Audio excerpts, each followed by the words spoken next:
de que apaguen el micrófono y la cámara una vez que arranque ya la presentación de Pedro para Francisco, para que no hayan las interrupciones de sonido. ¿Ok? Yo voy a ir apagando ya la mía. Bueno, listo. Yo creo que ya son las 11:09 y hoy tenemos una charla de lujo. Tengo el honor de presentar al doctor Francisco Casanova, que es abogado de la Universidad Católica Andrés Bello en el año 77. Posteriormente estuvo por la Universidad de Cornell haciendo su maestría de planificación regional en el año 83. Ha sido profesor del Instituto Universitario de Seguros de la UCB y también del ILAP. Ha sido conferencista en materias de seguro, seguridad social, pensiones y la LOPSIMAT, tanto en instituciones públicas como privadas. Escribió un libro que se llama La Ley Orgánica de Prevención, Condiciones y Medio Ambiente del Trabajo, la LOPSIMAT. Y bueno, es un abogado que arrancó como pasante abogado en el escritorio Rodríguez y Mendoza. Luego estuvo prestado al sector público como director de la Oficina del Ministro de Estado para Ciencia y Tecnología en el año 81. Saltó al sector asegurador y fue gerente de responsabilidad civil en la reaseguradora Münchner. Estuvo por allá 5 años entre el 84 y el 89. Luego fue gerente general de la reaseguradora Signa de Venezuela entre el 89 y el 91. También fue presidente de la empresa Seguros Anauco entre 1981 y 1995. Ok, chévere, ya yo le digo. En cuanto a su actividad legislativa, fue secretario técnico de la Subcomisión de Riesgos Laborales de la Comisión Presidencial para la Reforma del Sistema de Seguridad Social. Eso lo hizo entre los años 2000 y 2001. También fue miembro del equipo técnico legislativo de asesoría del Ministerio del Trabajo en lo que tocaba la reforma de la seguridad social y de la legislación laboral entre el año 2000 y 2001. Y ha formado parte de las juntas directivas tanto del Banco Exterior como de la Cámara de Aseguradores de Venezuela, del Consejo Nacional de Seguros y de Seguros Comerciales Bolívar. En estos momentos es abogado, es socio en el escritorio Ponte, Andrade y Casanova. Es director, fundador de Benecapital, la Asociación Venezolana de Capital Privado, y hoy tengo el gusto de introducir su charla. Va a ser una charla muy interesante. Habla de la economía gig, el mercado laboral y las nuevas formas de relación laboral. Esto aplicado hacia el caso venezolano. Es un tema muy actual, especialmente en estos momentos de transformación digital, cuando tantas personas están buscando empleo a través de plataformas de delivery, están buscando cómo rebuscarse utilizando estas plataformas de tecnología. Y sin más, pues le cedo la palabra a Francisco. Estoy seguro que van a disfrutar esta charla. No es una charla típica teórica de abogado, todo lo contrario, es una charla que tiene que ver con temas económicos y creo que va a ser del gusto de todos ustedes. Sin más, Francisco, tienes la palabra. Gracias. Muchísimas gracias, Pedro. Muchas gracias, Yolanda, y muchas gracias a las compañeras y compañeros de Benecapital por la asistencia. Creo que Pedro dio en el clavo al decir que no es una charla típica de abogados. La verdad es que el tema de abogados es prácticamente al final. Y creo que si algo nos dio Cornell es la posibilidad de ser abogados, pero no hablar solamente de ser abogados. En la charla de hoy me acompaña mi socio, Ignacio Tomás Andrade Monagas, que es realmente uno de los dos especialistas en derecho laboral del escritorio.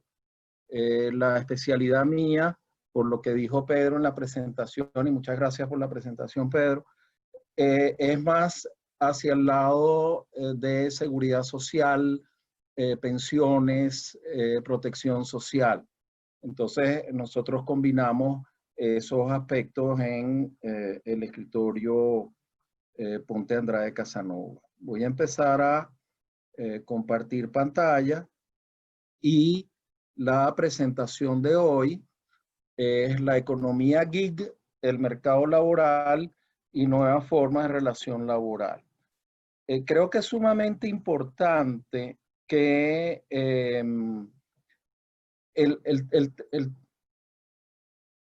¿no tienen la presentación? ¿Aló? ¿No aparece? No, todavía no la estamos viendo. ¿No la están viendo? Ya va.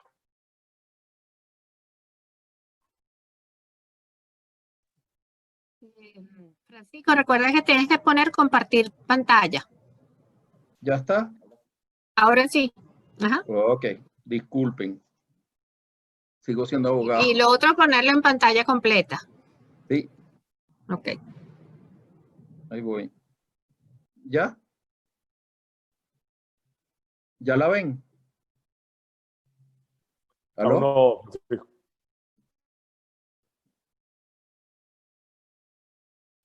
¿Tú la ves? ¿Quién no ve la pantalla? Yo no la veo todavía. Yo la estoy viendo. Yo también, yo la veo bien. ¿Qué hago? Ahora sí, Vas Francisco. a arrancar. Ok, ok.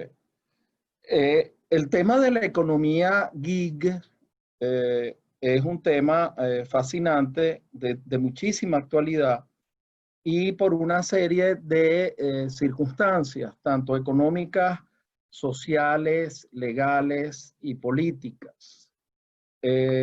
Solamente para dar un dato, y creo que es sumamente importante aclarar que toda la estadística que vamos a ver hoy es antes de la pandemia.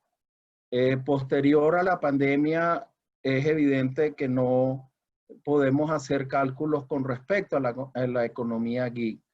Pero sí hay algo que es cierto, es que la tecnología sigue avanzando y el tema de la economía gig va siempre en función del avance, del avance tecnológico. Por lo tanto, no creo que haya muchos cambios. Pero en todo caso, para el año pasado, 60 millones de trabajadores en Estados Unidos eran trabajadores independientes. Y se calcula que para el año 2027, 86 millones de trabajadores van a pasar a formar parte de lo que se llama la economía independiente.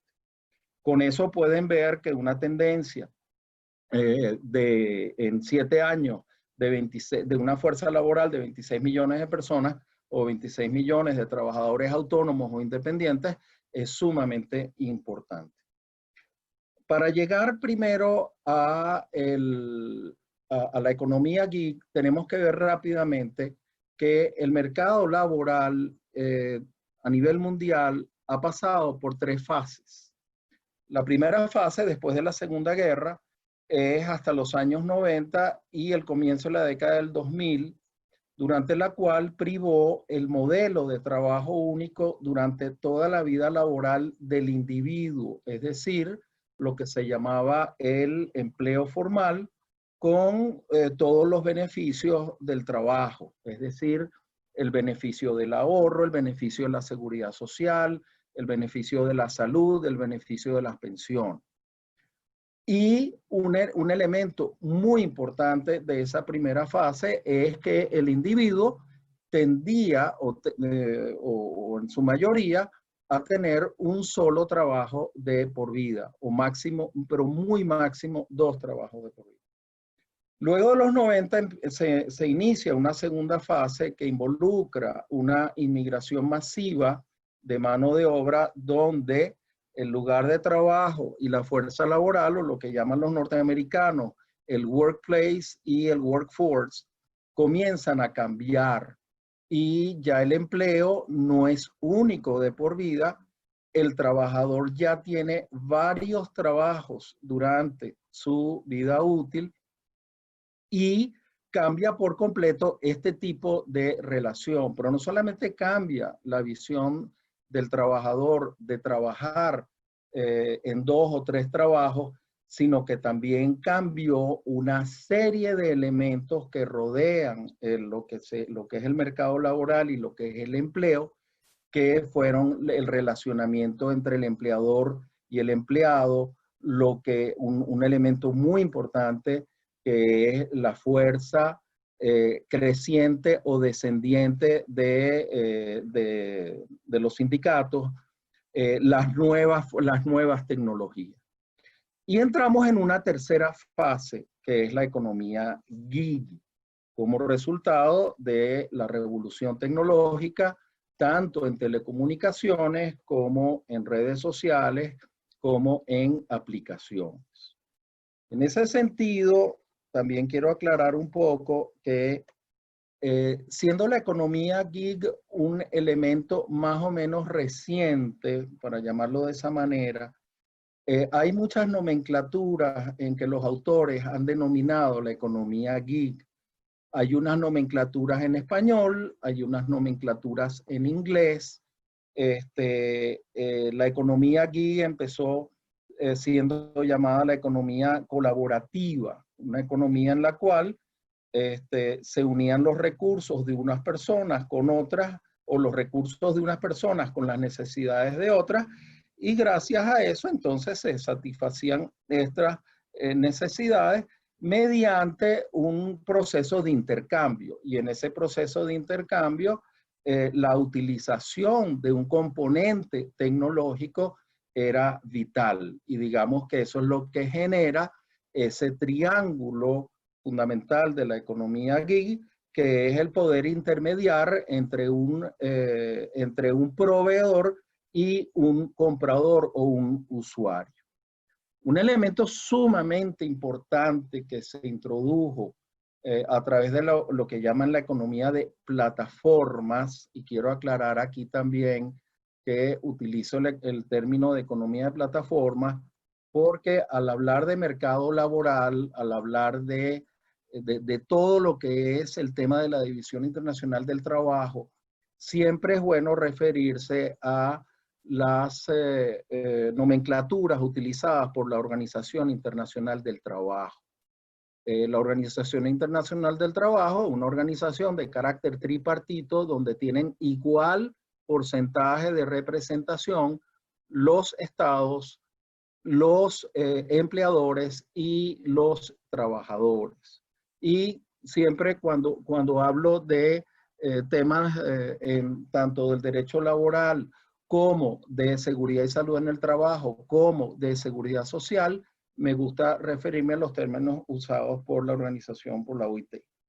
En todo caso, en la economía de plataformas, al introducirse entre los proveedores y los usuarios de bienes, entró un elemento muy importante que era el elemento de la confianza. Y el elemento de la confianza se logra a través de la economía de plataformas con la figura de la calificación o el rating.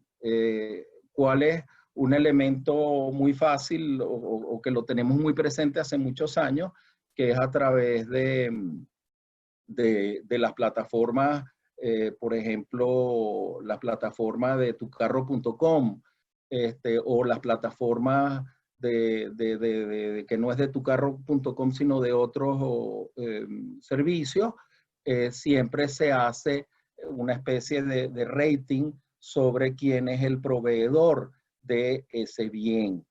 Y a medida que el proveedor de ese bien ha logrado proveer a las necesidades del usuario, a medida que eso va ocurriendo, a ese proveedor se le va generando un nivel de confianza, y ese nivel de confianza se traslada tanto al intermediario, tumercado.com, mercadolibre.com, y se traslada, por supuesto, al consumidor.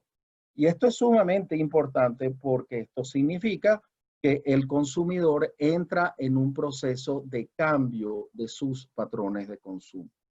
Por lo tanto, la economía plataforma surge a principios de la década del 2000 en paralelo a la expansión del Internet como una oportunidad para la producción y la prestación de una variedad de servicios que se proporcionaban a través de mercados en línea. La economía gig es un término que define un modelo de empleo basado en trabajos cortos, esporádicos y relacionado con el desarrollo de la tecnología de la comunicación. Más adelante vamos a ver unas láminas donde se señalan los ejemplos prácticos de la economía gig o de la economía de plataforma. Igual, por ejemplo, cuando empezó la economía gig, la llamaban la economía colaborativa. Y al llamarla la economía colaborativa, los norteamericanos la empezaron a llamar sharing economy. Y luego pasó a ser economía gig, luego pasa a ser economía de plataforma, luego también la llaman de trabajadores autónomos, dentro de la cual también participan consultores, contratistas y profesionales independientes, y participan también trabajadores temporales. Por lo tanto, con la entrada de la economía gig, vemos que la torta de la fuerza de trabajo a nivel mundial se reparte entre lo que son los trabajos a tiempo completo o lo que se llamaba el standard labor o la forma estándar de trabajo o el empleo formal del trabajo. Están los trabajos a tiempo parcial que no necesitan de una plataforma o que su desarrollo no depende de una plataforma, y entra entonces a formar parte de la torta, empieza a formar parte de lo que se llama los trabajos gig o de plataforma. Y en ese sentido, vemos que hay algunos doctrinarios o investigadores del mundo de la economía gig o del mundo laboral que dividen el trabajo de plataformas por un lado en lo que llaman la plataforma laboral y en otro lo que llaman plataforma de capital.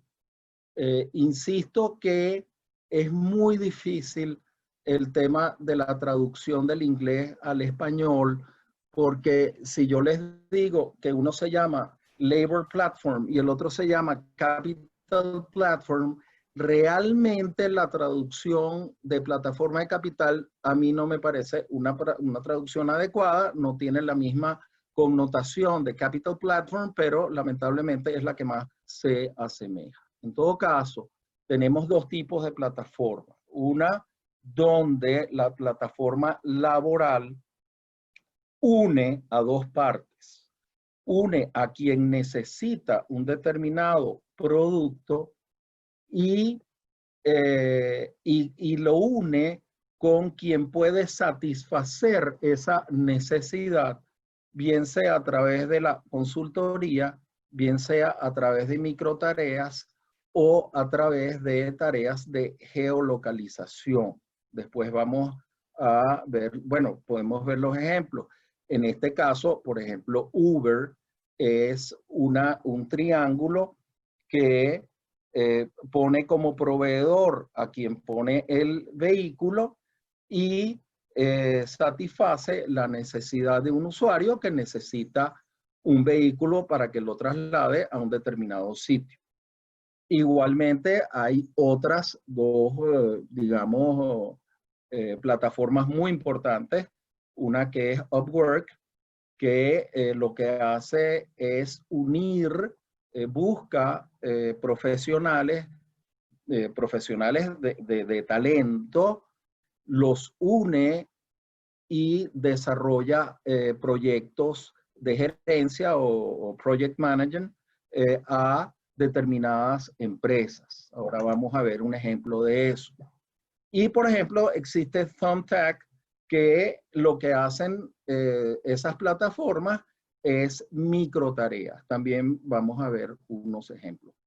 En las plataformas de capital tenemos dos ejemplos típicos. Uno es eBay, que lo que hace es transar bienes, o mejor dicho, transar bienes no, lo que hace es de servir de unión entre quien necesita un producto y quien provee ese tipo de producto.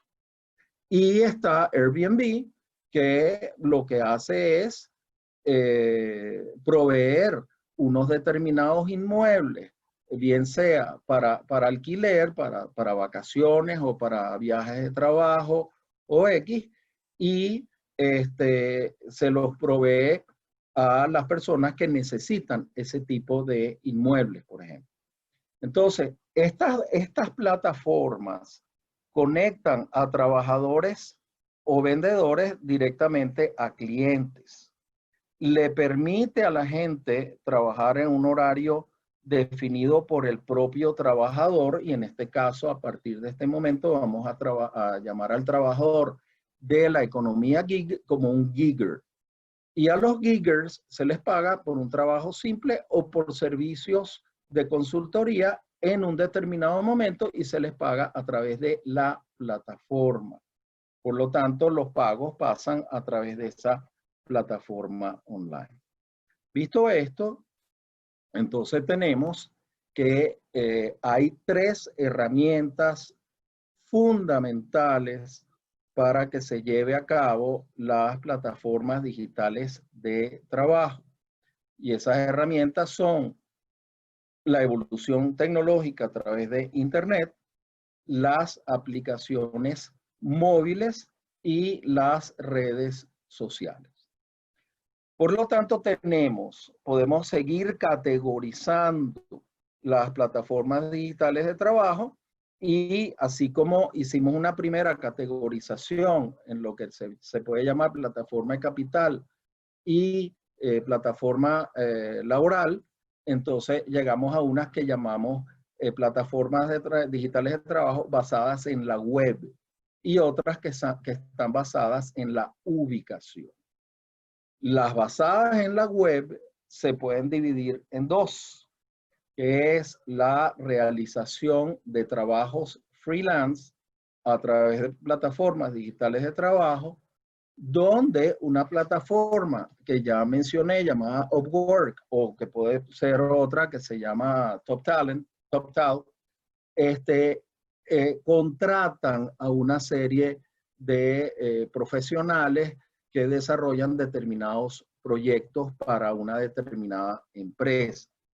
O también la realización de microtareas a través de plataformas digitales, y ahí hay una plataforma muy importante que se llama Clickworker.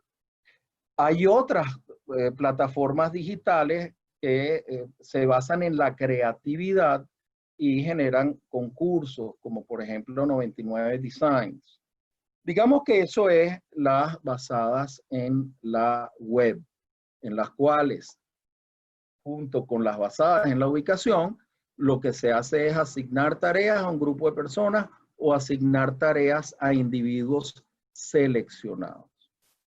En las plataformas de geolocalización que están basadas en la ubicación, tenemos la plataforma de alojamiento que es Airbnb.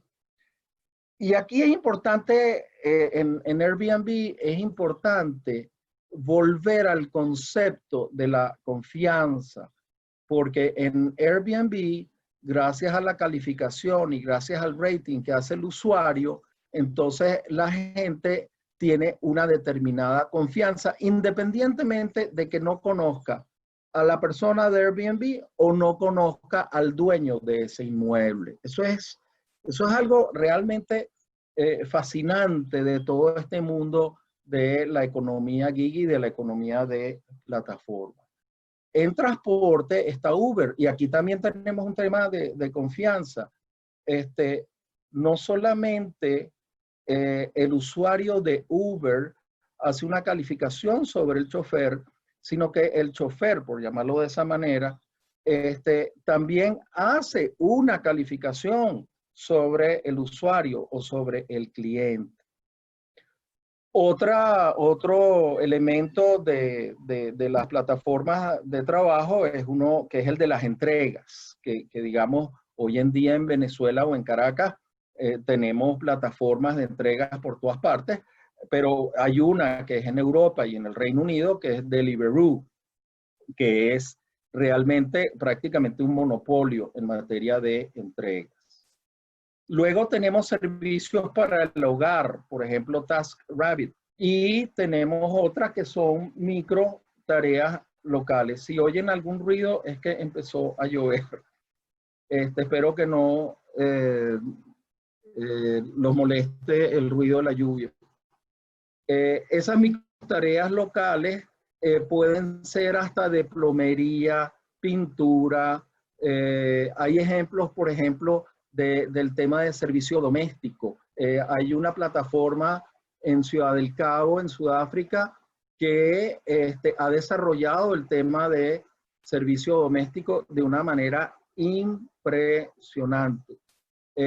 Hay otras plataformas, por ejemplo, en lo que es toda la costa pacífica de América Latina, desde Colombia hasta Argentina, a través de una empresa llamada Rapid, que lamentablemente sus principales correos, por llamarlo así, correos de personas, lamentablemente son la mayoría de origen venezolano por el tema de la crisis y por el tema de haber emigrado de Venezuela. Y aquí en esta lámina ven, digamos, una serie de posibilidades en materia de plataformas como TopTal, por ejemplo, LegalZoom. LegalZoom es una plataforma para la búsqueda de respuestas a consultas jurídicas. VipKid es una plataforma que busca profesores de inglés para enseñar inglés en China. Cabify es la competencia de Uber y entiendo que es la más exitosa en España en este momento.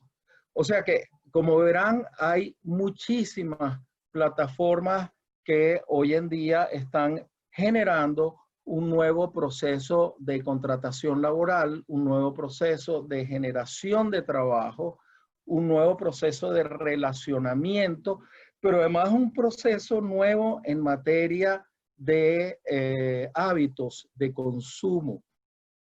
Hábitos de consumo y no solamente de cambiar al consumidor en sus hábitos de consumo, sino además cambiarlo hasta en la materia de si se desplaza o no se desplaza. Y es por eso que el tema de la economía gig tiene una serie de implicaciones económicas que van y las vamos a hablar ahora más adelante. Por ejemplo, en el tema de TopTal, este es un ejemplo de una plataforma digamos, una plataforma, un empleo de plataforma, donde Bridgestone Firestone se dio cuenta que estaba perdiendo un poco mercado de compra y decidió ir a hacer a crear como una especie de AP o APP para poder mercadear sus cauchos y generar el mismo proceso de venta y de intercambio en materia de sus productos a nivel mundial. Por lo tanto, contratan a TopTal y TopTal, que creo que tiene alrededor de 400 o más trabajadores a nivel mundial y que están regados en 60 países. Entonces, TopTal en su base de datos sabe cuáles son los profesionales a los que puede unir como una especie de equipo de trabajo para desarrollar toda la plataforma de ventas de Bridgestone Firestone. Esa es una manera de, digamos, de ejemplo de la economía gig. Otra es la de las microtareas. Entonces hay plataformas digitales que brindan a empresas y a otros clientes un acceso a una fuerza de trabajo muy extensa, que es lo que llaman crowd, para llevar a cabo microtareas. Y dentro de esas microtareas está identificación, transcripción y anotación de imágenes, moderación de contenidos, recopilación y procesamiento de datos, transcripción de audio y video, traducción. Otro elemento es el que les dije de Deliveroo.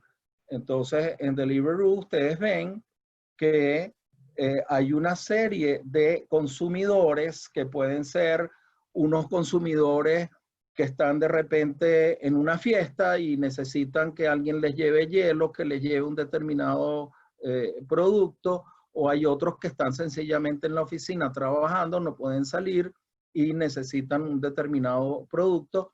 Y hay otros bueno, que sencillamente están en su casa y se olvidaron de comprar esto, lo otro, aquello, y entonces se ponen de acuerdo con Deliveroo. Deliveroo tiene su equipo de gente que no necesariamente son trabajadores de Deliveroo y los llama dependiendo de cuál está disponible en ese momento, y esa persona es la que le provee la necesidad al consumidor. Ahí verán que, por ejemplo, en el caso de Deliveroo, de repente el ciclista, por llamarlo de esa manera, él decide trabajar para Deliveroo de 12 a 2 de la tarde, mientras mantiene su trabajo normal. Y mientras mantiene su trabajo normal, entonces él lo que hace es ir agregando un componente de ingreso adicional a su trabajo a través de la economía gig. Entre los requisitos de la economía gig tenemos varios, y aquí es importante porque hay muchos autores, hay muchos doctrinarios, hay muchos investigadores con respecto al tema de la economía gig. Y entre ellos hay unos autores de Oxford, ingleses, Jamie Woodcock y Mark Graham, los cuales dicen que hay 9 requisitos para que exista la economía gig, y que esos requisitos son de carácter tecnológico, social y político. En el primer requisito, ellos, obviamente, el tema tecnológico, en el cual tiene que haber la disponibilidad de una tecnología que debe incluir una alta conectividad. Ellos hablaban ya de 4G, pero ya estamos hablando de 5G, computación en la nube, redes, GPS, etcétera. Es un factor fundamental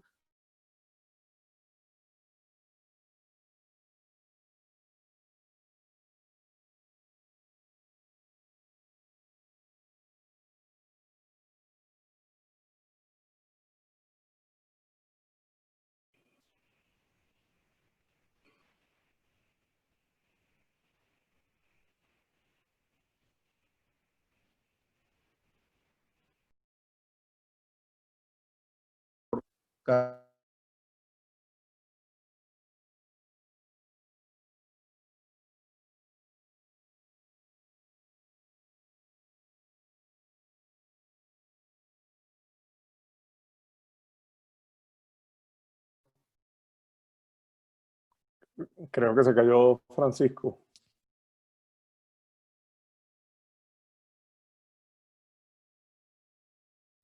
Aparentemente, aunque aparece ahí en línea, a lo mejor tiene una mala conexión. Okay. ¿Qué pasó? Aquí está Francisco nuevamente. ¿Estuve fuera? Sí. ¿Cuánto tiempo? Pero nada, los últimos 30 segundos. Ok. ¿La presentación no está? En este momento no. Ok. ¿Y ahora? Ahora sí. Ok. Ok. Entonces, seguimos. Déjame cerrar aquí. Ajá. Ok, decíamos que los requisitos de la economía gig han sido, digamos, desde el punto de vista conceptual, desarrollados por dos autores de Oxford, que son Woodcock y Graham. Y ellos hablan de que dentro de esos requisitos tiene que haber un elemento de tecnología, que obviamente es la infraestructura de plataforma, que tiene que tener una gran conectividad, computación en la nube, redes, GPS. Y también decíamos que hay un segundo elemento que es el de la legibilidad digital del trabajo. Es si el empleo se puede o no gestionar a través de una plataforma. En ese sentido, las plataformas que generan el intercambio de un servicio de geolocalización, por ejemplo, en materia de transporte, por ejemplo, en materia de alquiler de inmuebles, en materia de entrega a domicilio. Esas son plataformas un poco más homogéneas, un poco más uniformes. Sin embargo, las plataformas que lo que hacen es gestionar el talento, que es cómo gestionar un sistema de venta de los cauchos Firestone a nivel mundial. Esas plataformas no están estructuradas homogéneamente, sino que todas dependen del trabajo que tengan que desarrollar en ese momento.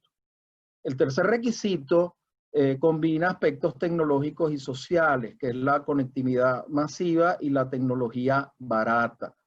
La disponibilidad de teléfonos inteligentes con conexión a Internet continuada es muy importante, tanto para los trabajadores como para los consumidores de la plataforma, porque sin buena conectividad los servicios no son fiables y no satisfacen las necesidades de ninguna de las partes. En las plataformas de transporte sobresalen gracias a una tecnología barata para permitir una adopción masiva. En cuarto lugar, tenemos un requisito social que está relacionado con actitudes y preferencias de los consumidores. Ellos dicen que las plataformas de la economía gig solo pueden crecer si existe un mercado para este tipo de servicios o si se puede crear uno y si los clientes están dispuestos a acceder a esos servicios mediante plataformas. Por eso es que la economía gig genera unos nuevos patrones de consumo y de comportamiento frente al consumo. Ellos dicen que las plataformas de servicio doméstico requieren un mercado para servicio doméstico, que fue el que yo mencioné cuando se fue la comunicación, que es el de una plataforma en Sudáfrica que ha desarrollado lo que ellos lo llaman cleaning, para no hablar de servicio doméstico, pero lo que es un servicio doméstico para la limpieza de casas. Ha sido sumamente exitosa. Luego tenemos un quinto requisito. Ya va.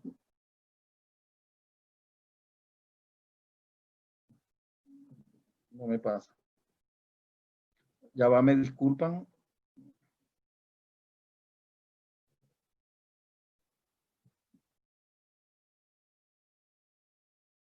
Tenemos un quinto requisito, que es un requisito de tipo social, que son relaciones laborales influidas por el género y por la raza. Por ejemplo, volvemos al tema del trabajo doméstico, tiene un componente tradicional, lamentablemente feminizado y racializado, con mayoría de trabajadores procedentes de grupos de población minoritario e inmigrantes. Esas plataformas explotan este tipo de diferenciación. ¿Pero por qué la explotan? Sencillamente porque eso es lo que les dice la estadística y lo que le dicen las determinados tipos de estudios acerca de cuál es la persona que el consumidor aceptaría para llevar a cabo ese tipo de tarea. Por ejemplo, en el Reino Unido y en otros países de la Europa del Norte, las tareas de transporte y reparto son tradicionalmente masculinas y han estado también racializadas.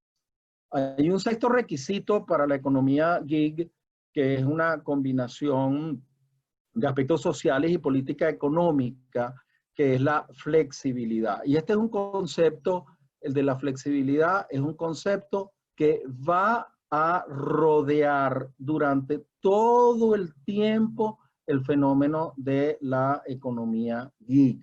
De hecho, dicen que los trabajadores gig buscan flexibilidad, pero necesitan seguridad. Y ahí es donde viene y empieza ya el debate acerca de qué significa la flexibilidad, porque la flexibilidad puede significar muchas cosas. Por ejemplo, en la práctica puede significar que los trabajadores con capacidad de elegir cuándo trabajar, a la libertad de empleadores de contratar y despedir cuando ellos quieran. Por eso es que el tema de la flexibilidad va a ser siempre recurrente en el tema de la economía gig.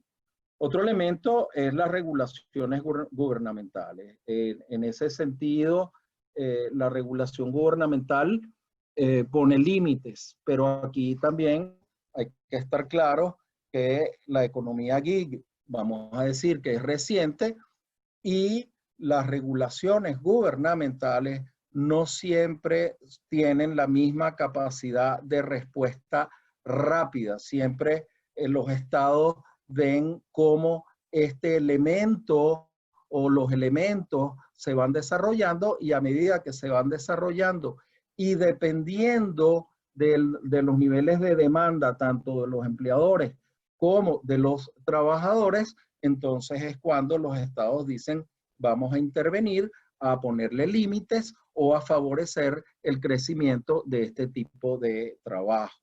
Otro elemento, por supuesto, es el empoderamiento del trabajador. A medida que la economía gig siga creciendo, o puede representar para el trabajador, podría representar flexibilidad, pero al mismo tiempo puede representar que no tiene la misma seguridad, que no tiene protección social, que no tiene seguridad social, que no aporta a un plan de pensiones. Esos son elementos con una implicación importantísima para la economía, dentro del tema de la economía gig, y aquí me voy a detener un momentico con el tema de pensiones. O sea, imaginen que un plan de pensiones o un sistema de pensiones, por ejemplo España, necesita de que siempre haya más gente que aporta al modelo de pensiones del Estado español.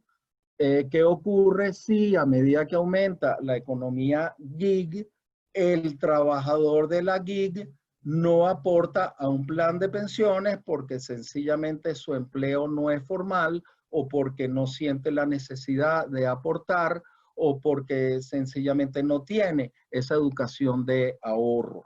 A medida que eso aumenta esa economía, entonces hay menos aportantes a los planes de pensiones, y eso puede generar de aquí a unos 20, 30 años un conflicto financiero sumamente importante, no solamente en los planes de pensiones manejados por los estados, como caso Europa, sino en también los planes de pensiones norteamericanos, que son fundamentalmente planes de pensiones contributivos privados.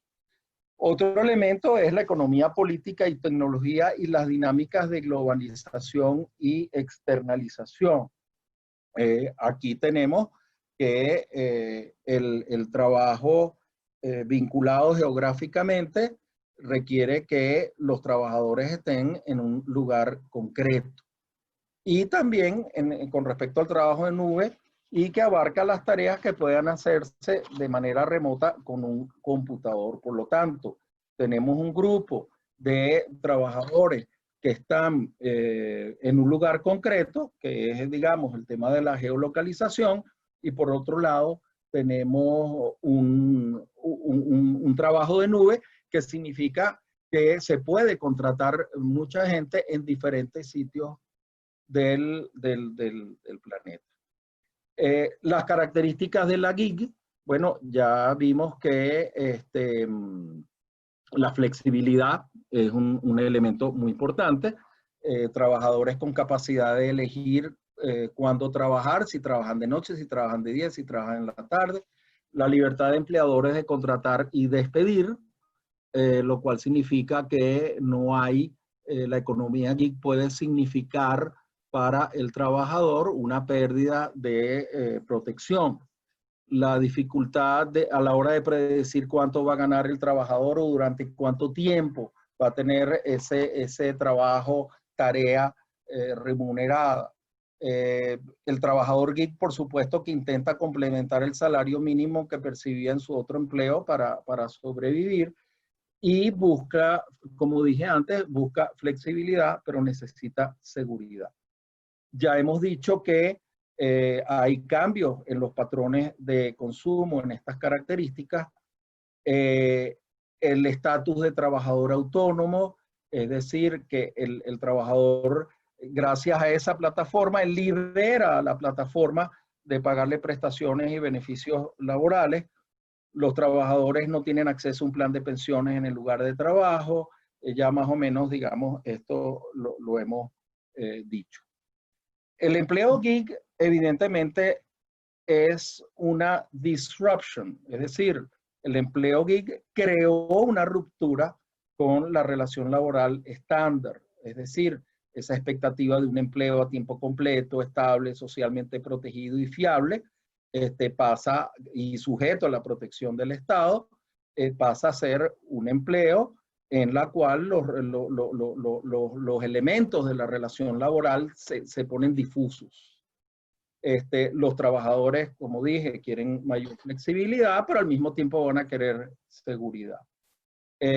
Aumenta el número de trabajadores cuyo mayor ingreso proviene del trabajo en plataformas. La flexibilidad y la escasez de requisitos de entrada se traducen en que muchas personas intentan trabajar en plataformas o alternan esta clase de trabajo con otras. La seguridad social, la cobertura de enfermedad, la jubilación, la maternidad, están vinculados al contrato de empleo estándar. Por lo tanto, eso también nos genera una gran interrogante. Es decir, la falta de protección para el gigger, ¿quién la va a soportar? Porque eso es, o sea, en este momento, ¿quiénes representan la mayor cantidad de trabajadores giggers? Aquellos que están entre 18 y 34 años. Pero esos trabajadores dentro de 20 y 30 años van a traer a la sociedad, si eso no se arregla antes, van a traer un problema de quién los va a mantener, cuál va a ser su estatus, cómo van a generar recursos después de una determinada edad fuera de la vida laboral.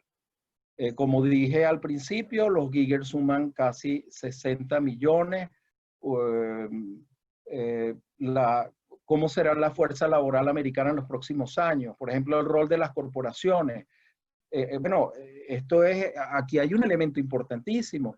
De acuerdo a los estudios que se han hecho, las empresas Fortune 500 están redirigiendo trabajos no esenciales de esas empresas, marketing, recursos humanos, adquisiciones, a trabajadores gig y se enfocan en la fabricación de sus productos o en la venta de sus servicios.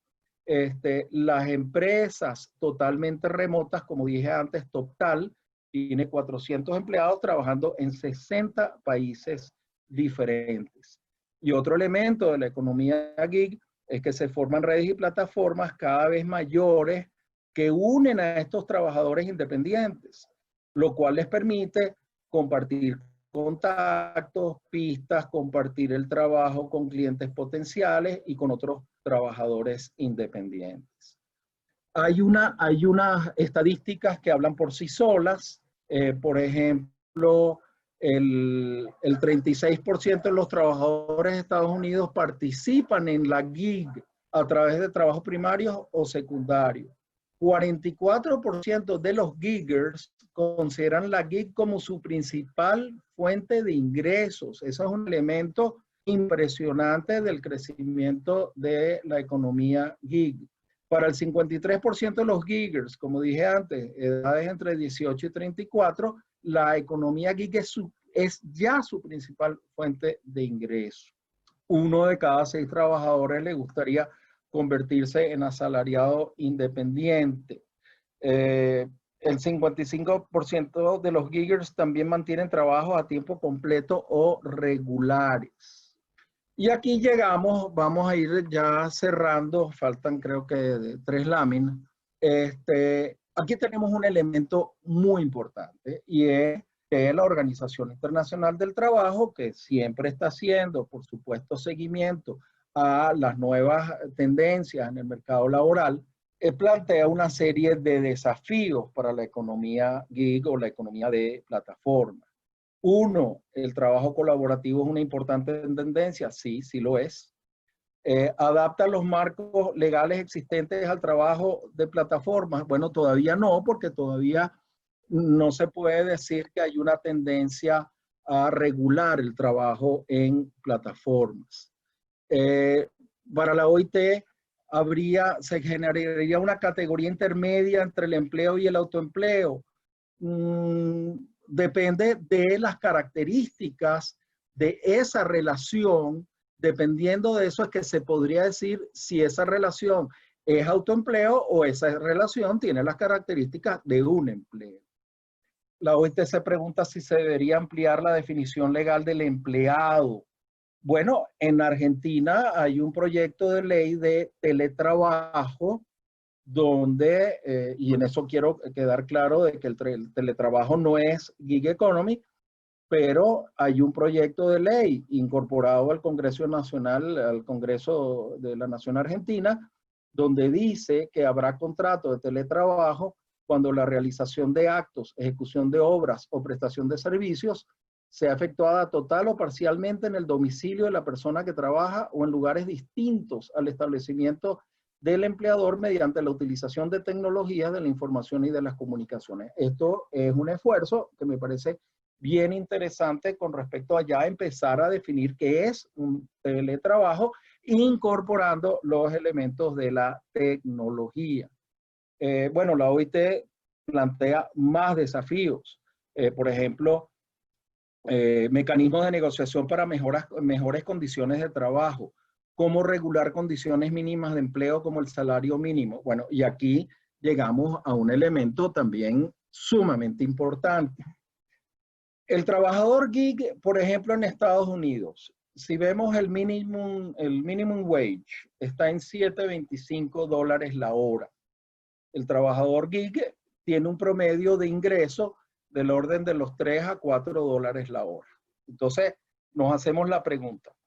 Si empiezan los estados a regular la economía gig y llegan a la conclusión de que el trabajador gig es un trabajador con un empleo formal al cual el empleador le debe pagar todos los beneficios laborales, entonces el trabajador gig va a pasar a ganar $7.25 la hora como minimum wage, lo cual es evidente que para las empresas que contratan al trabajador gig, entonces ya no va a ser interesante para ellos contratar a un gig, sino sencillamente incorporarlo a la nómina de la empresa.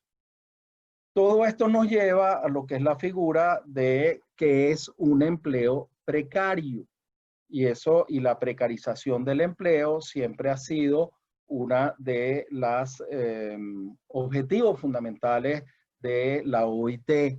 Y ellos definen el empleo precario por la incertidumbre relativa a su duración, por la multiplicidad de empleadores posibles en una relación ambigua con el empleador, por la ausencia de protección social y de prestaciones generalmente asociadas al empleo, un salario bajo, la presencia de importantes obstáculos legales y prácticos para unirse a un sindicato. Por lo tanto, los efectos de la precariedad van más allá del hecho de que los trabajadores pierdan sus empleos. También afecta la vida del trabajador fuera del trabajo y su capacidad de participar. Por último, entonces llegamos al caso venezolano. Y en el caso venezolano tenemos un tema. ¿Qué significa una relación de empleo formal en Venezuela? Y una relación de empleo formal en Venezuela, de acuerdo a sentencias del Tribunal Supremo de Justicia a través de la sala laboral, establece que hay una serie de requisitos que si se conforman, eso significa que la relación entre el trabajador y el empleador es de naturaleza laboral. ¿Cuáles son, por ejemplo, esos elementos? Que el trabajador esté sujeto a una supervisión o fiscalización, que no tiene una... Que por cierto, Fabi, la muchacha nueva que van... Hello. ¿Me siguen? Sí, ahora. Ok. 1, que está sujeto a supervisión o fiscalización, que tiene una jornada de trabajo que cumplir, que presta servicios con exclusividad, que corre sus propios riesgos. Por ejemplo, si no hay clientes que soliciten delivery, entonces ese trabajador no tendrá ingreso. Y que utilice sus propias herramientas. Por ejemplo, utiliza vehículo, utiliza celular, utiliza bicicleta, etc. Ninguno de estos elementos por sí solo desvirtúa la naturaleza laboral de la relación, sino que es la presencia de varios o de todos ellos que, sopesados por un juez, podrán significar que la relación establecida no es de empleo. Esto es lo que se ha denominado en Venezuela el test de laboralidad de una relación jurídica cuando hay prestación de servicios personales. Y bueno, espero no haberlos fastidiado mucho. Les doy muchísimas gracias por haber estado presentes. Vamos a empezar la sesión de preguntas. Me acompaña, como dije al principio, mi socio Ignacio Andrade. Ambos participaremos en las preguntas. Espero Buenísimo, que, Francisco. Sí. espero que les haya gustado. Excelente presentación.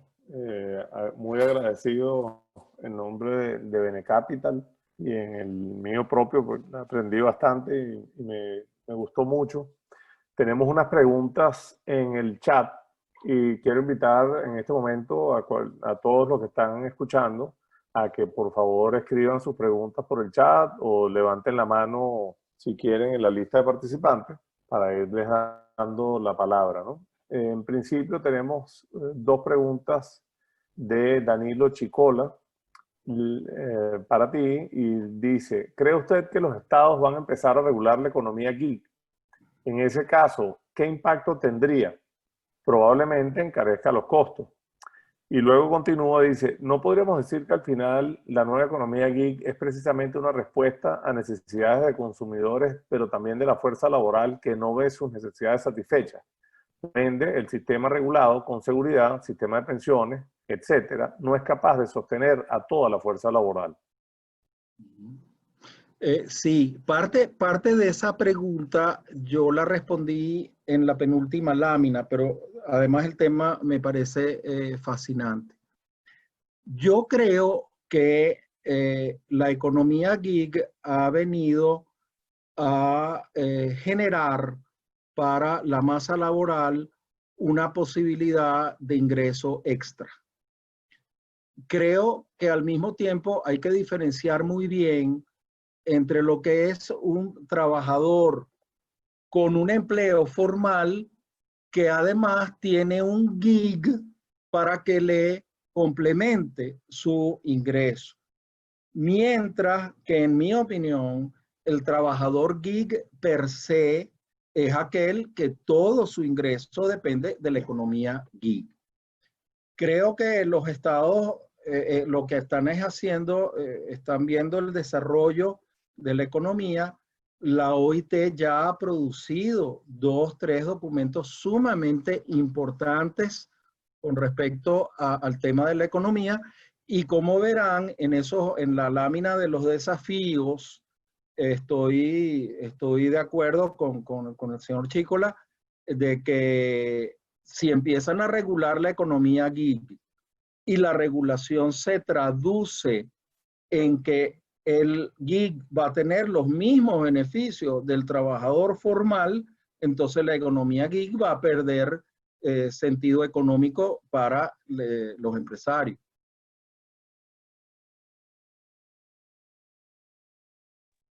Qué interesante, porque ahí también entra el rollo de los distintos, o la visión de distintos países en relación con el empleo, ¿no? Países como Estados Unidos, donde existe el hire and fire, que es mucho más sencillo, bueno, sistemas capitalistas puros, donde reducir fuerza laboral es algo rápido, y sistemas continentales como el nuestro, donde hay una mayor protección del empleo y se protege mucho más al trabajador. Estamos viendo en esta pandemia el surgimiento de una cantidad de nuevas empresas y plataformas, aun cuando no propiamente iguales a las que se están viendo en Estados Unidos, se están viendo estas plataformas locales que están generando muchos negocios de delivery que se están viendo por Instagram y que operan locamente el e-commerce desde WhatsApp, que ya nos explicaron en un webinar pasado Rubén Adrianza, que no era, pero eso está ocurriendo. Hay una cantidad de empleo informal que se está yendo hacia estas nuevas plataformas que están operando en Venezuela, ¿no? Y entonces el tema de la regulación ahora fíjate, puede matar. Fíjate, Pedro, hay un tema, hay una pregunta que hizo Carlos Figueredo, que la quiero unir con otro tema. Uno de los, el otro día yo estaba viendo una conferencia del MIT sobre el tema de la gig, y se hablaba de que uno de los elementos que han contribuido al tema de la gig es que los sindicatos han ido perdiendo poder en los últimos años. Tal vez hay países donde los sindicatos siguen teniendo mucho poder, como por ejemplo México. En Venezuela, bueno, estamos claros que la figura sindical se ha ido evaporando. Y ese tema de que no haya un intermediario en el proceso de relacionamiento entre el trabajador y el empleador, evidentemente ha mermado que el trabajador pueda defender determinados procesos.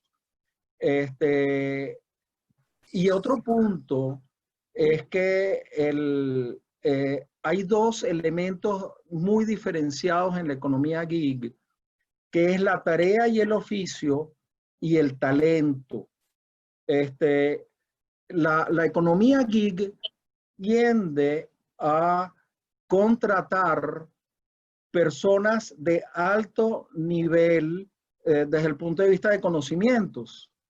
Sin embargo, a unos los contrata para el delivery y a otros los contrata para desarrollar una plataforma de venta. Pero sigue siendo el mismo talento. Y eso es algo que es impresionante desde el punto de vista del fenómeno que ha generado la economía gig. Yo creo que en la medida en que la tecnología siga creciendo, porque es un proceso absolutamente indetenible, en esa medida la economía gig seguirá existiendo. Lo que habría que ver es si los elementos de beneficios laborales del empleo formal puedan ser sustituidos por el ingreso de los trabajadores bajo una economía gig. Mira, Francisco, tienes aquí una participante, Aide, que no nos dijiste tu apellido, Aide, pero te hace un comentario en relación con la Ley Orgánica del Trabajo en su artículo 7, ¿ok? Cuando menciona que los trabajadores y las trabajadoras que prestan servicios profesionales mediante contratación por honorarios profesionales, donde tienen los mismos derechos y obligaciones que determinan las leyes del ejercicio profesional. Entonces, si nos puedes dar un comentario en relación con eso. Bueno, digamos que eso está regulado por la Ley Orgánica del Trabajo, pero el punto es que, como dije antes, en materia del test de la laboralidad, hay que establecer una serie de requisitos. Si se cumplen esos requisitos, entonces se establece que es un empleo formal. Si no se configuran esos requisitos, entonces puede ser una prestación de servicios personales, pero no necesariamente es un empleo formal. No sé si entendí bien la pregunta.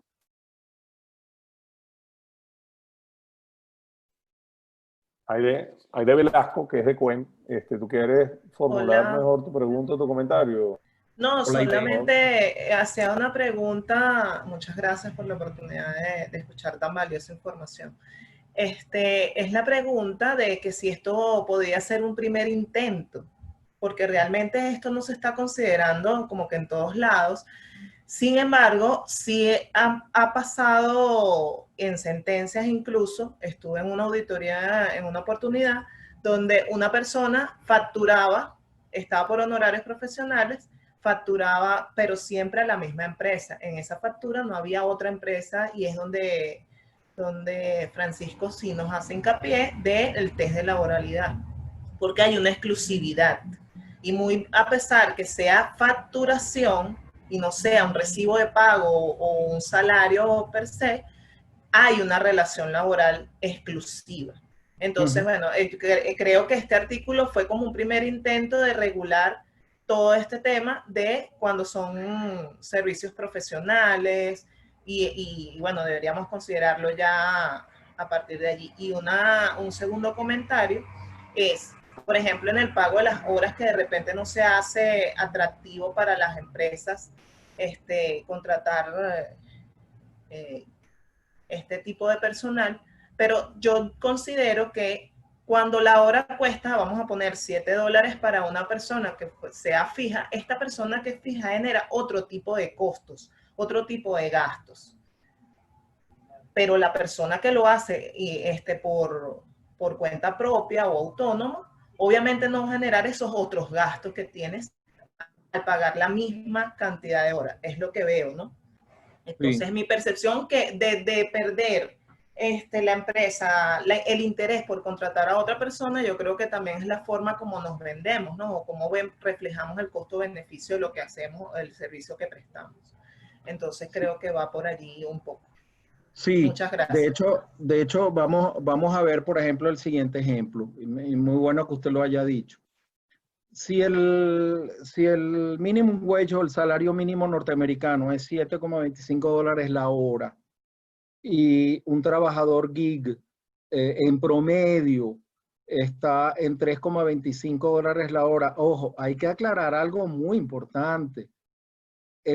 Los trabajadores gig están diferenciados a nivel mundial en cuanto al costo de la hora, porque las plataformas saben que si es 7.25 la hora, el salario mínimo de hora de Estados Unidos, van a buscar a alguien en un 50%. Pero es que en Alemania creo que es 8,80 euros la hora. Entonces ya buscarían algo que se le paga más. O sea, está diferenciado. Hasta hay trabajadores de otras regiones un poco más empobrecidas del mundo donde no pueden aspirar a 3,25 la hora, sino 1,25, por ejemplo. Ahora, lo que le decía es, si los estados empiezan a regular la economía gig y dicen que hay que pagarle, que eso es una relación laboral y que hay que pagar este beneficio más otro, más este, más la otro. Entonces, si esa hora de 3,25 se montó en 7,25, obviamente las empresas no van a contratar a ese tipo de trabajador. O sea, van a tratar de imponer una condición y esa condición es, si tú eres gig y quieres flexibilidad y tú te apareces cuando tú dices que te vas a aparecer y yo no te estoy buscando todo el día, etcétera, etcétera, bueno, entonces mira, yo lo que te puedo pagar es eso. Creo que esa es la tendencia que viene, ¿no? Mira, Francisco, tenemos la mano levantada de nuestra querida Mercedes Rodríguez, que es directora de Benecapital y directora de Venezuela de Mazars. Entonces quiero darle la palabra a Mercedes. Hola, hola Francisco, muchas gracias, hola a todos. Hola, Mercedes. Mira, la exposición que de verdad le da la mente hacia otros conceptos, ¿no? Que a veces los ves en el mundo económico y no les prestas la atención, ¿no? Y con eso que tú mencionas, pues me quedan dos temas, ¿no? Uno es el tema que tú hiciste la reflexión y que una de las personas hizo la pregunta en el chat, que es el que me llama mucho la atención porque se supone que si yo comparo el geek versus el trabajador, se supone que es elección del geek buscar una flexibilización. O sea, es a cambio de que yo pueda distribuir mi tiempo y si quiero tener incluso bajo lo puedo tener de dependencia, esa obligación en los contratos de trabajo de que tienes que trabajar para mí 8 horas y cumplir con esos compromisos. Entonces tú pierdes en una porción el compromiso o ganas la pérdida de compromiso, ganas la función a cambio de la pérdida, por supuesto, de todos los beneficios que te dé eso. Entonces no le veo el sentido al tema de buscarle la regulación, ¿no? Si se piensa que eso es elección del trabajador y es elección tuya de trabajar en alguna parte, pero pues probablemente es un pensamiento muy capitalista, ¿no? No sé si es así. Tu comentario sobre eso me gustaría saberlo. Y el segundo es el margen que hay entre el gig y el teletrabajo, que sí es normal.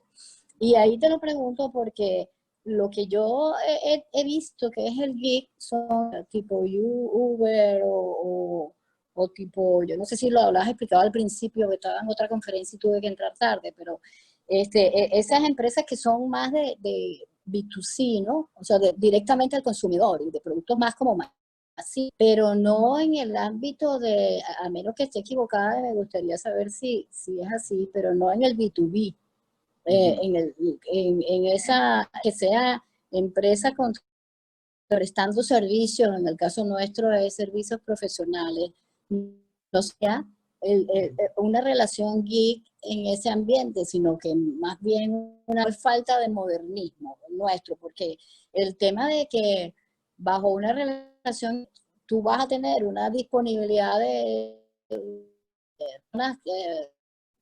alguna forma, pero en el tiempo que ellos quieran, en el momento que ellos quieran, frente a tu garantía de cuándo te van a dar el producto y tengas compromiso con una empresa, no con un consumidor, y no con esos volúmenes de masividad.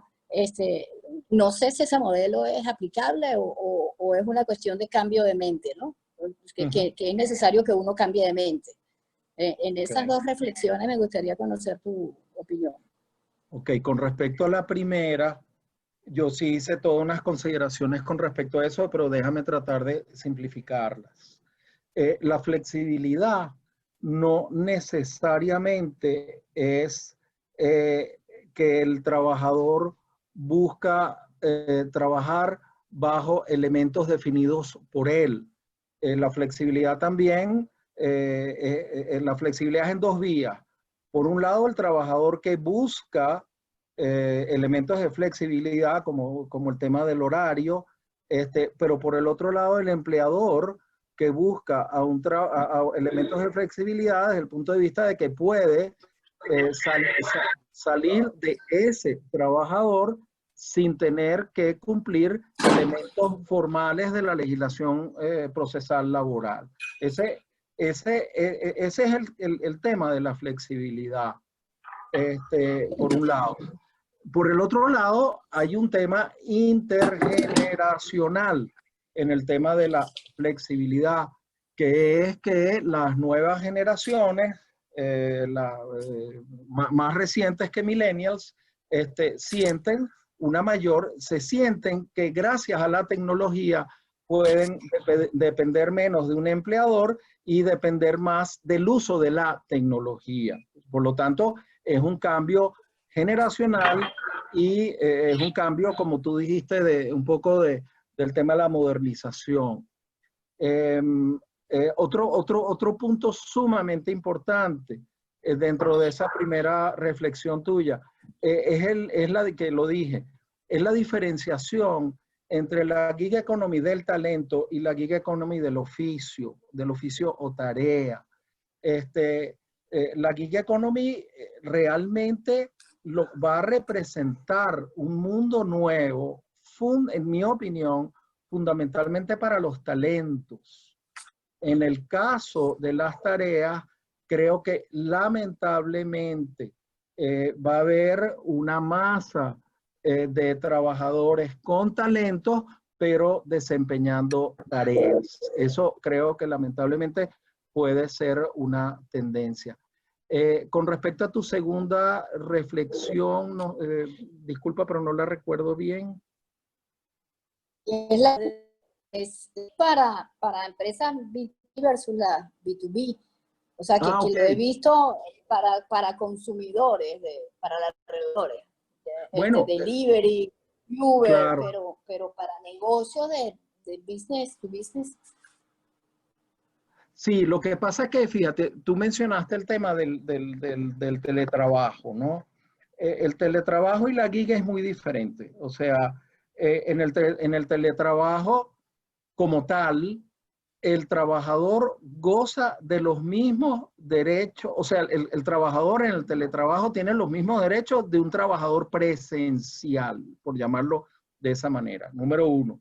Número dos, el empleador debe suplirle al teletrabajador los mecanismos con los cuales él va a trabajar. Número tres, se establece una jornada laboral. No hay flexibilidad en el teletrabajo. O sea, el teletrabajo tiene una serie de características propias de una relación presencial, pero no dentro de la oficina. ¿Ok? Sí, pero mi pregunta es si tú puedes pensar, porque precisamente cuando el negocio que tú business to business, la relación es clara, ¿no? Tú necesitas el personal a tiempo disponible. La pregunta mía es que si este modernismo del gig podría ser aplicable al business to business, sobre la idea de que, bueno, por supuesto involucra todo el tema de flexibilidad, de disponibilidad, de training, o sea, de que tú necesitas en este tipo de trabajo una gente que sea constante en su desarrollo y en el aprendizaje. Y la duda que tengo es si para mí, pero no sé si es un problema mío de falta de modernidad, que no me ha abierto a este tipo de negocio, o es que este tipo de negocio no está hecho para ese. Mira, te puedo dar un ejemplo muy cercano. Una persona que yo conozco, de mis mayores afectos, trabaja en un banco fuera de Venezuela. Es project manager. Y ya lo han llamado de dos plataformas, una TopTal y la otra WorkPro, para ayudar en el desarrollo de dos proyectos no bancarios, uno de seguros y otro de pintura, de manera remota en dos países totalmente diferentes. O sea que en este momento, eso que tú llamas la modernidad, que es cierto, él tiene un trabajo formal, está contratado para llevar a cabo un proyecto en Europa y está contratado por otra plataforma para llevar a cabo un proyecto en Estados Unidos. O sea, eso es lo que te puede decir las posibilidades a donde puede llegar la economía de plataformas. Claro. Sería entonces trabajarlo por proyecto. Sí.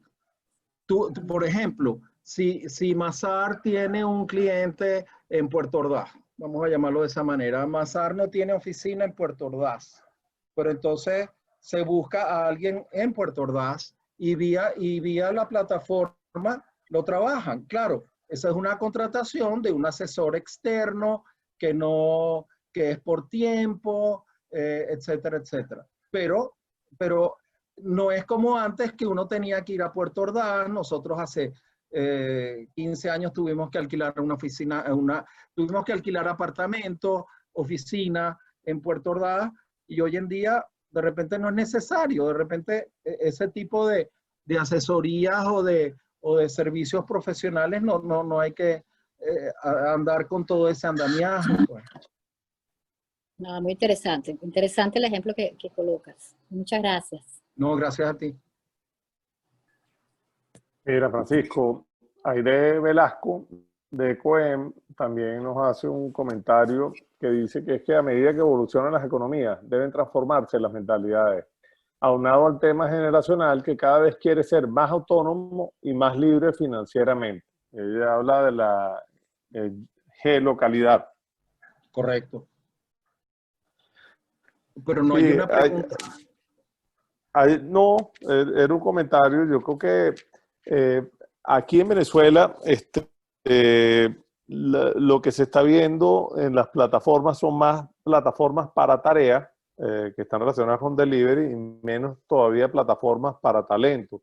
Pero eso también tiene otros componentes interesantes, que es que son aquellos venezolanos que desde Venezuela están trabajando para plataformas que están fuera de Venezuela y yo creo que el concepto fundamental del gig, un gig es un contrato para una banda, arrancó con el tema del jazz, donde una bandita, un trío de jazz, conseguía un gig, una chambita para ir a tocar en algún establecimiento nocturno. Entonces tenían un gig en este bar, al día siguiente tenían un gig en otro bar, y el concepto del gig de por sí parte de que tú no vas a tocar todos los días en el mismo bar, sino que tú tocas en un bar o tocas en ese bar a una hora y tocas en el otro bar a otra hora y luego te montas en otro sitio y tocas. Y por un lado es verdad que tiene para el trabajador un componente de inestabilidad, pero también le da esa cierta libertad creativa. Y por eso, mucho de esto del gig economy, los que son, por ejemplo, en las horas de profesionales que más están ganando plata en el gig economy, son aquellas personas que son programadores de inteligencia artificial, que son talentos especiales. Esto que tú mencionas de los project managers, también en el caso de programadores de temas robóticos, son dentro de estas nuevas tecnologías o las 8 grandes tecnologías, robótica, computación cuántica, esos son los profesionales que desde su casa trabajan en diversos proyectos de diversas empresas y se van moviendo según las condiciones, según si ganan un poquito más o un poquito menos, y tienen esa flexibilidad para trabajar a la hora que se les antoje. Sí, pero déjame aclararte algo. Caso argentino, Rapid, que es una plataforma de delivery originalmente colombiana, Rapid te puede contratar a un venezolano que está atravesando por problemas, y ese venezolano puede ser un ingeniero en programación que de repente durante la mañana lo contrataron para una determinada trabajo de programación, pero en la tarde le dedica a Rapid. Entonces ahí tenemos a una persona que tiene el talento adecuado para la programación, pero que además puede desempeñar una tarea. Entonces, la gig le permite a esa persona entrar en ambos mundos. Por supuesto que la ambición de esa persona no deberá ser hacer delivery en la tarde, sino lograr un segundo contrato de programación. Pero la cachucha la puede tener la misma persona, las dos. Es lo que quiero decir. Sí, así es. Y mientras más te oigo, más pienso en la necesidad del resto del mundo en adaptarse para ofrecerle a aquellas personas que trabajan en la economía gig los productos que ellos necesitan. Por ejemplo, si ellos no van a tener seguridad social, entonces las empresas de seguro tienen que ser creativas para poder captar, a lo mejor en negociación con las plataformas, algún tipo de beneficios que se han adquirido directamente por el trabajador gig, pero que no son las pólizas colectivas tradicionales de seguro, sino que tienen que ponerse muy creativos. Si estamos hablando de 1/3 de la población en los Estados Unidos que ya está trabajando de esta manera y producto de la pandemia, pues puede aumentar.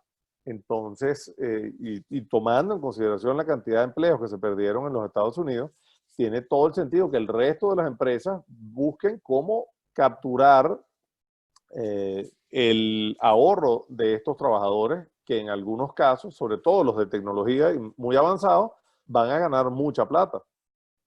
Eso es tan cierto, Pedro, que por ejemplo, si se sigue desarrollando la economía gig en materia de, por ejemplo, de delivery, se puede crear hasta un fondo de pensiones o un producto de pensiones dirigido única y exclusivamente al trabajador gig, al cual se le da un determinado precio, al cual se le dice que él se va a retirar con un determinado porcentaje del salario mínimo o del último sueldo, etcétera, etcétera, etcétera.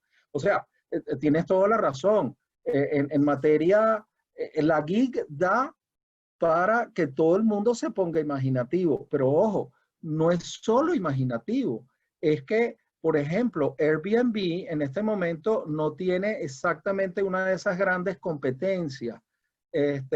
Podrá haber competidores que le llegan, pero no muy cerca.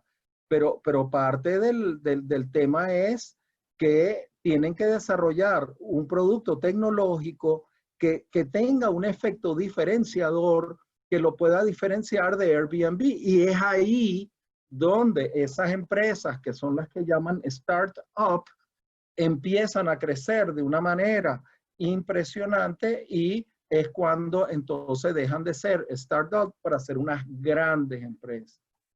Ese es el punto. Muy interesante. Miren, ¿alguien tiene alguna pregunta? Veo que no tenemos manos levantadas.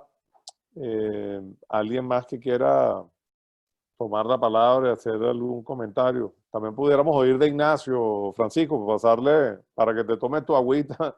Ignacio nos haga algún comentario de todo lo conversado y de su visión de qué pueden hacer los emprendedores venezolanos y aquellos que invierten en este tipo de plataformas para hacer planificación laboral y reducir el riesgo de laboralidad lo más posible. Sí, hola, ¿cómo están todos? Bueno, el problema con este tipo de relaciones que se están estableciendo, como siempre en materia laboral, es la determinación de la naturaleza de la relación que se ha establecido. Como yo siempre digo, el trabajador quiere buscar flexibilización hasta que le llegue el momento de no trabajar más, y entonces pretenden normalmente ser, o que la relación se les considere de trabajo. Uno de los grandes peligros de este tema es que si al aplicar, por lo menos bajo la legislación venezolana, el test de laboralidad, un juez o la sala de protección social llega a considerar que ahí se estableció una relación laboral, por ejemplo, entre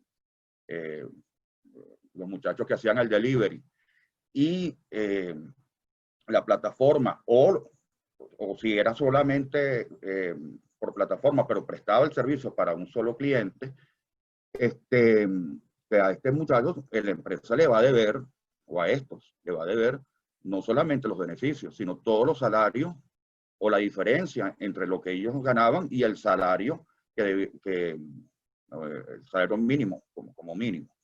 Entonces, yo sí creo que esto está presentando unos grandes retos creo que en la legislación venezolana hay algunos elementos, en la legislación y en la jurisprudencia, que pueden aplicarse.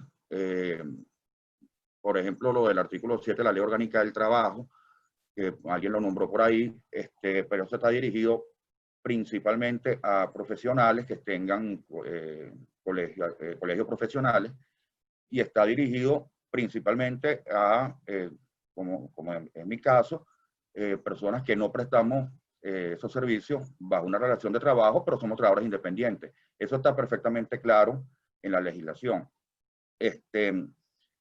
Creo entonces cuando se presenten, no conozco ningún caso en Venezuela aún de se haya pretendido una relación de trabajo con este tipo de plataformas, y el análisis que se haga en su momento de los elementos presentes, ¿no? No sé si con eso más o menos. Buenísimo. Agradecido, Ignacio.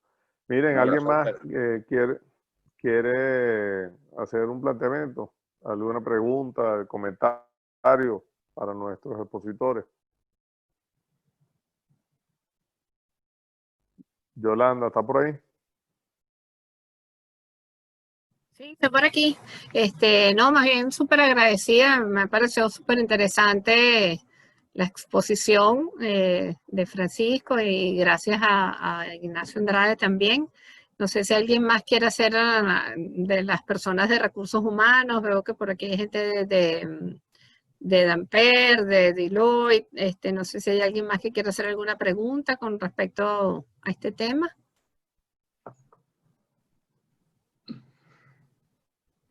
Por acá tenemos, bueno, no, a Armando, que está felicitando a Francisco. Nadie más, si alguien más tiene alguna otra pregunta.